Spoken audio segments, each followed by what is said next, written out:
ΣΕΤΕ είχαμε μια συνάντηση στο Ευρωκοινοβούλιο πριν από λίγες μέρες. Γίνεται μια προσπάθεια, όπως καταλαβαίνετε, να στηρίξουμε και τον ελληνικό τουρισμό και τη δουλειά των παιδιών κεντρικά. Καθώς υπάρχει μεγάλη ανάγκη. Όλα αυτά είναι προσβάσιμα, είναι δωρεάν. Πρέπει ο κόσμος να τα μάθει. Είναι λοιπόν δική μας ευθύνη και υποχρέωση τέτοιες εκδηλώσεις, φυσικά με τη τιμή που μου κάνετε να είστε όλοι εδώ, να βοηθήσουν να μαθευτεί. Οπότε πείτε το σε όσους περισσότερους μπορείτε. Ευχαριστούμε πάρα πολύ για κάθε προσπάθεια. Περνάμε στον κύριο Βασίλειο Παπά. Είναι πρόεδρος του νοσοκομείου Παπαγεωργίου. Τώρα, είμαστε Θεσσαλονικοί περισσότεροι, Βορειοελλαδίτες. Το σύστημα υγείας μερικές φορές μας κάνει περήφανους, μερικές φορές αναρωτιόμαστε πώς καταφέρνει και οι επιβιώτες και πώς οι γιατροί επιστήμονες μας δεν έχουν φύγει όλοι στο εξωτερικό στις συνθήκες στις οποίες εργάζονται. Θα μας πει λοιπόν πώς κατάφερε το Παπαγεωργείο να ξεχωρίσει, να είναι πολύ καλά οργανωμένο και πώς πιστεύει ότι μπορούμε να βοηθήσουμε στο να η ιατρική πληροφορική από τον κύριο Μαγκλαβέρα, πώς θα μπορέσουμε και εγώ να μεταφέρω στα προγράμματα που σχεδιάζονται για την ιατρική, να βοηθήσουμε ώστε να οργανωθεί περισσότερο η υγεία στη χώρα μας. Κύριε Παπά. Καταρχήν να συγχαρώ και εγώ την κυρία Καηλή για αυτή την πολύ χρήσιμη πρωτοβουλία της. Εγώ θα σας πω πως θα σας μιλήσω για το νοσοκομείο του Παπαγεωργίου. Για όσους δεν θυμούνται, για τους νεότερους, το νοσοκομείο του Παπαγεωργίου ιδρύθηκε πριν από 22 χρόνια όταν ξεκίνησε η δωρεά των αδελφών Παπαγεωργίου, όταν δόθηκαν τα χρήματα για να ξεκινήσει η δημιουργία ενός σύγχρονου νοσοκομείου στην Ελλάδα. Σε 4 χρόνια είχε τελειώσει, είχε εξοπλιστεί πλήρως και αν θυμούνται οι παλαιότεροι, 2 χρόνια ήταν πλήρως εξοπλισμένο και ανενεργό, γιατί κάποιοι δεν ήθελαν να έχουμε σύγχρονο δημόσιο νοσοκομείο που να λειτουργούν. Εν πάση περιπτώσει, είναι ένα νοσοκομείο σήμερα που λειτουργεί και 17 χρόνια, έχει 800 κρεβάτια, όλες τις ειδικότητες της ιατρικής και έχει περίπου 1.900 εργαζόμενους συνολικά. Θα έλεγα ότι είναι ο μεγαλύτερος παραγωγικός φορέας, αν δεν κάνω λάθος, μετά το Δήμο Θεσσαλονίκης. Αυτά για να δούμε το μέγεθός του. Φροντίζει κάθε χρόνο να εξυγχρονίζει τον εξοπλισμό του των ευρωπαϊκών προγραμμάτων. Πέρσι βάλαμε τη μια μονάδα συμπαραγωγής ηλεκτρικής ενέργειας, από την οποία έχουμε μόνοι μας παράγοντα το ρεύμα που καταναλώνουμε από φυσικό αέριο, κερδίζοντας περίπου 650.000 το χρόνο. Και φέτος βάλαμε το πρώτο, ένα πολύ σημαντικό, το PET-CT που απευθύνεται σε όλους τους ογκολογικούς ασθενείς και είναι το πρώτο που εγκαταστάθηκε εκτός Αθηνών. Να σας πω όμως και ότι χρειάστηκαν 10 χρόνια για να πάρουμε το μηχάνημα αυτό, για να νικήσουμε την γραφειοκρατία και το κράτος των Αθηνών.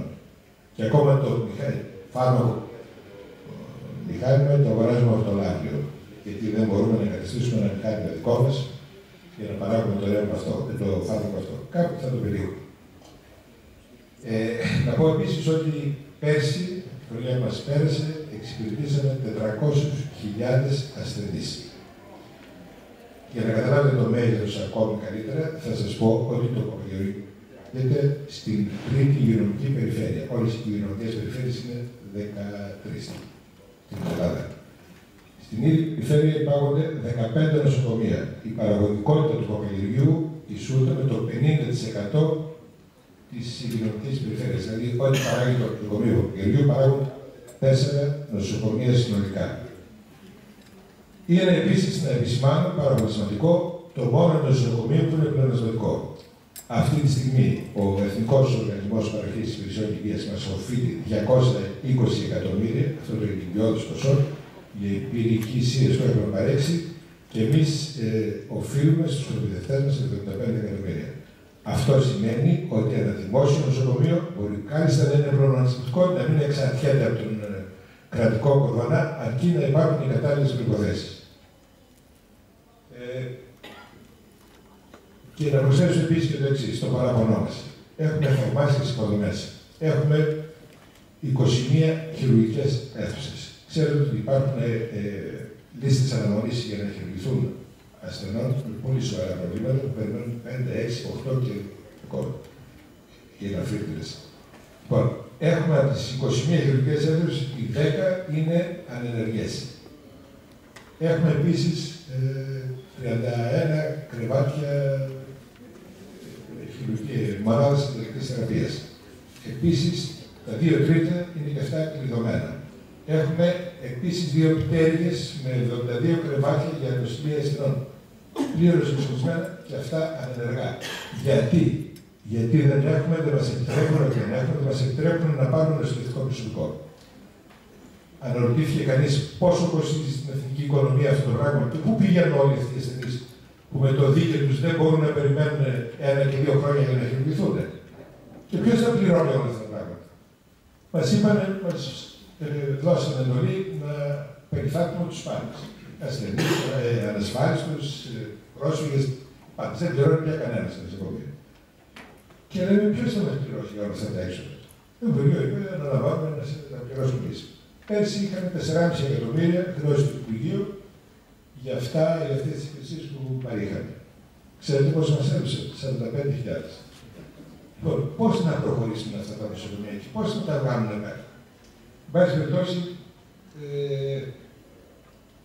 να μην λέμε μόνο τα δυσάρεστα, να πούμε και τα ευχάριστα, να πούμε ότι προσπαθούμε ειλικρινά όλοι μαζί, διοίκηση και εργαζόμενοι, έχουμε μια ομοθυμία και είναι συγκινητική η προσπάθεια των εργαζομένων, υπάρχει μια διαφορετική κουλτούρα. Προσπαθούμε να κρατήσουμε το νοσοκομείο όρθιο. Προσπαθούμε να αυξήσουμε την παραγωγικότητα και τα κόστη του νοσοκομείου. Από το ξεκίνημα του νοσοκομείου δημιουργήσαμε μια μηχανοργάνωση που μπορεί, που συνέχεια εξελίσσεται και σήμερα μπορεί να λέγει τα πάντα στο νοσοκομείο. Μπορεί δηλαδή να βλέπει όλες τις δραστηριότητες σε όλους τους τομείς. Και αυτό είναι πάρα πολύ σημαντικό, γιατί πιστεύουμε ότι ό,τι μπορείς να το βλέπεις, ό,τι μπορείς να το λέξεις και ιδιαίτερα ό,τι μπορείς να το μετράς, μπορείς και να το βελτιώσεις. Με αυτές τις σκέψεις θα σας αναφέρω 2 παραδείγματα, έτσι συνοπτικά, στο κατάλογο του ΠΕΚ, που τι κάνουμε ενδεικτικά για να καταλάβετε τι γίνεται στο νοσοκομείο. Γνωρίζοντας επίσης ότι στο σύγχρονο management το μυστικό της επιτυχίας κρύβεται στη διακοινωνική συνεργασία, προχωρήσαμε στη συγκρότηση μιας ομάδας, την οποία ονομάσαμε Ομάδα Συνεχούς Βελτίωσης. Την αποτελούν οι αναπληρωτές διευθυντές των επιμέρους τμήματων, υπό την αιγύδα της διευθύντριάς μας, οι οποίοι συνεδριάζουν κάθε 15 μέρες, καθένας από το δικό του μετερίζει, καταθέτει τις εμπειρίες του και προτείνει ενέργειες που πρέπει να γίνουν για να βελτιώσουν την αποτελεσματικότητα του νοσοκομείου. Οι προτάσεις αυτές καταρχήν αφογκριθούν, δοκιμάζονται και εφόσον πετύχουν, οριστικοποιούνται. Για αυτή την ενέργεια η ομάδα αυτή βραβεύτηκε πρόπερση, πήρε το πρώτο βραβείο από την ελληνική εταιρεία Management Υπηρεσιών Υγείας. Θέλω να σας πω ότι μας βοήθησε πάρα πολύ όλη αυτή η διαδικασία και έχουμε πάρα πολύ καλά αποτελέσματα. Ένα άλλο παράδειγμα είναι ο βαθμός αξιοποίησης των χειρουργικών αιθουσών. Όπως θα ξέρετε, η χειρουργική έκθεση είναι ένα από τα πιο νευραλγικά σημεία του νοσοκομείου. Είναι ένας χώρος που ζητιέται περισσότερο από όλους και είναι επίσης και πιο κοστοβόρος. Είδαμε λοιπόν ότι είχαμε κάποιες απώλειες από τον χρόνο αυτό και γινόταν η απόλυτη εκμετάλλευση. Έστω και αυτών των αιθουσών που έχουμε. Βάλουμε λοιπόν να δημιουργήσουμε ένα πρόγραμμα που μπορεί και μετράει όλους τους χρόνους. Μετράει τους χρόνους από τη στιγμή που θα φέρει ο τραυματιοφορέας στο περιστατικό μέσα στη χειρουργική αίθουσα, από τη στιγμή που θα ξεκινήσει ο αναισθησιολόγος στην αναισθησία, ο χειρουργός στην επέμβαση, η καθαριότητα κλπ. Αυτό επίσης μετράει και τις απώλειες του χειρουργικού χρόνου μεταξύ των διαφόρων διαδικασιών. Είχαμε και δώσαμε κίνητρα οι κλινικές που έχουν την καλύτερη αποτελεσματικότητα, τους διαδώσουμε περισσότερους χρόνους, τους πήραμε τους χρόνους αυτούς από τις κλινικές με τα δυσμαλέστερα αποτελέσματα. Δεν θα σας πω άλλα παραδείγματα, έχω πάρα πολλά. Εν πάση περιπτώσει, σας έδωσα μια εικόνα του τι μπορεί να γίνει. Σας ευχαριστώ πολύ. Ευχαριστούμε πάρα πολύ. Δείξατε πώς μπορεί η καινοτομία αλλά και οι ψηφιακές τεχνολογίες να βελτιώσουν οικονομικά, από την άλλη πώς μπορούν οι πολιτικοί να καταστρέψουν την προσπάθειά σας. Νομίζω το γνωρίζουμε, το επισημάνατε. Όποιος θέλει να μάθει best practices λοιπόν στον χώρο της υγείας, μπορεί να σας βρει και να μάθει και να δει πώς μπορεί με πολύ απλές κινήσεις της κοινής λογικής να βελτιώσει την αποτελεσματικότητα του νοσοκομείου ή της οποιασδήποτε επιχείρησης. Νομίζω είναι μια λογική καινοτομία.